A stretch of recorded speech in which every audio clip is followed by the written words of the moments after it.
What's up, everyone? Welcome to Ben's Car Reviews. Today we're going to be talking about kind of a controversial, fine line conversation about what is a muscle car. My eyes have been open to this as I am a recent owner of a Dodge Challenger, and it's really kind of made me see a lot of different opinions here. But let's break it down, what it actually is, and what should be considered, beyond that, what is actually a muscle car. So let's get right into it. Alright guys, so let's start off with the definition of a muscle car. The definition came about in around 1966 when this trend really came alive in the automobile world. It is an American-made, two-door sports car with a powerful engine. It's generally what you're going to find as the definition. That is the definition of a couple different dictionaries, and generally this is accompanied by a boxy frame and very characteristically a V8 engine. But as we all know, things aren't the same as they were back then, and you might not even realize what they were back then is not all specifically in that definition. So let's keep on going off of that. Before we keep moving on with this, guys, I just want to bring up quick, if you're new to the channel here at Ben's Car Reviews, I strive to bring you most accurate and relevant information under 10 minutes. There's no misleading and no wasted time. If that's something that's intriguing to you and you like this content as you watch, just know I usually do car reviews. Please like and subscribe so I continue to grow the channel. Let's keep it going. Let's start with the two-door aspect. If two doors is really what it takes to make this a muscle car, why aren't we considering the Toyota GR86, the Subaru BRZ, the Nissan Z, or even a Volkswagen Beetle to be a muscle car? Well, of course you're going to say because of the engine. It's not a V8. It's not even a V6. You're getting turbo 4s in these. The Volkswagen Beetle, I'm not even sure what's in that, but I know it's not a V6 or a V8. So you can't exclusively say, based off a two-door body, yes, it's generally squarey, boxy, as the definition says. You can't go strictly off of two doors, or else you're opening up a whole world of vehicles that are not considered to be muscle cars. So what's the next step? We got to talk about the engine. If it's the engine, of course, we're talking about a V8 motor. Is what people are considering to be what you need to have a V8. But if that's the case, let's plop the 392 from Dodge into a Prius. Does that make it a muscle car now? It's got two doors. It would then have a large V8 engine. In fact, the largest V8 that Dodge has ever put in one of their cars. Or let's take the GT500's 5.2 liter and put that in Chevy Malibu. Does that mean the Malibu is now a muscle car? I know the Malibu has four doors, but it's got a V8. It's got as boxy of a build as a Ford Mustang. Obviously not. We're not considering that to be a muscle car. So it's not exclusively the engine either.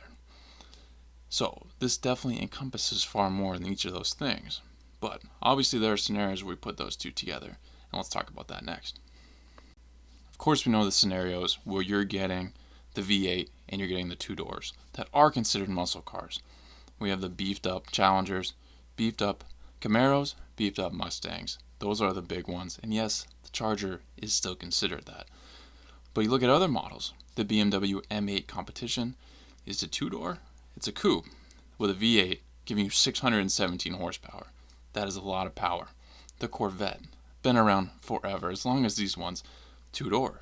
Right now, 5.5 liter V8, 670 horsepower naturally aspirated. That, how is that different than a Ford Mustang putting out tons of horsepower?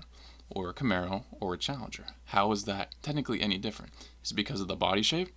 Because the Camaro or the Corvette or this BMW are not boxy by design, or they're meant for top speed, sustaining, agility, not so much power in a straight line.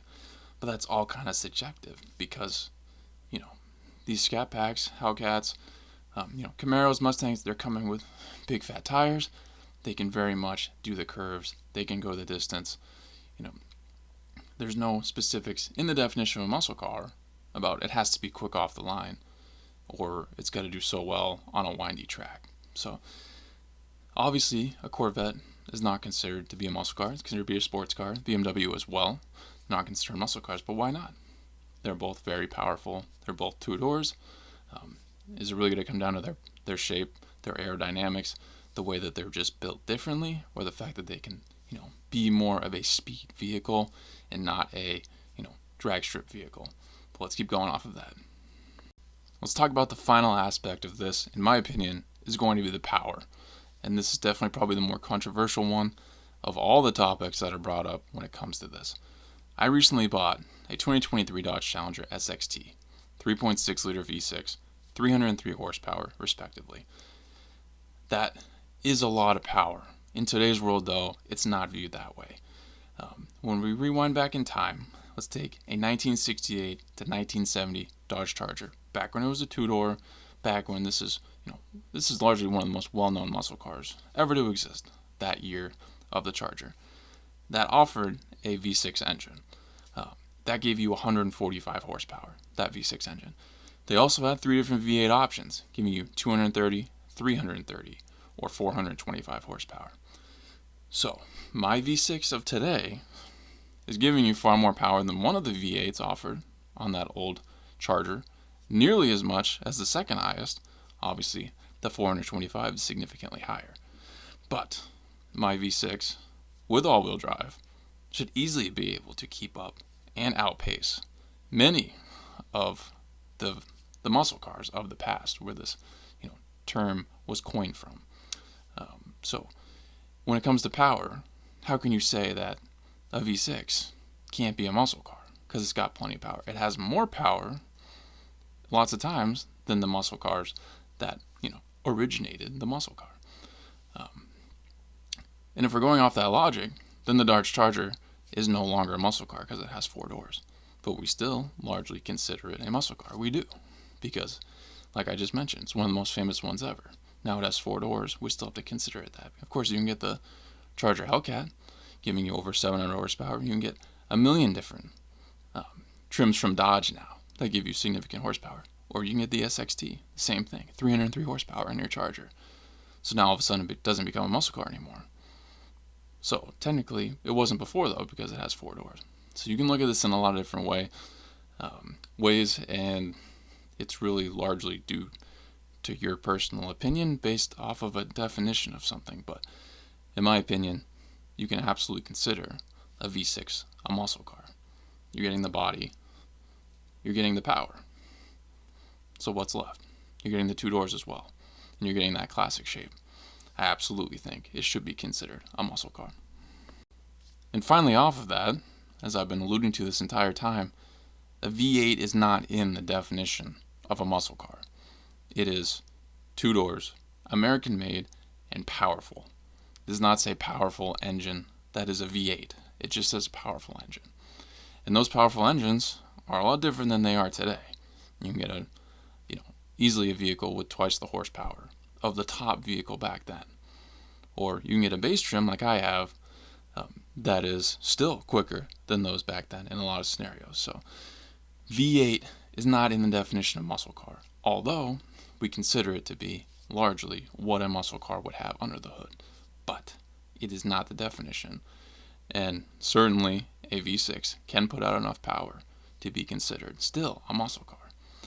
The V6 in, let's say, a Toyota Camry, no, we're not calling that a muscle car. But the Toyota Camry is not a muscle car.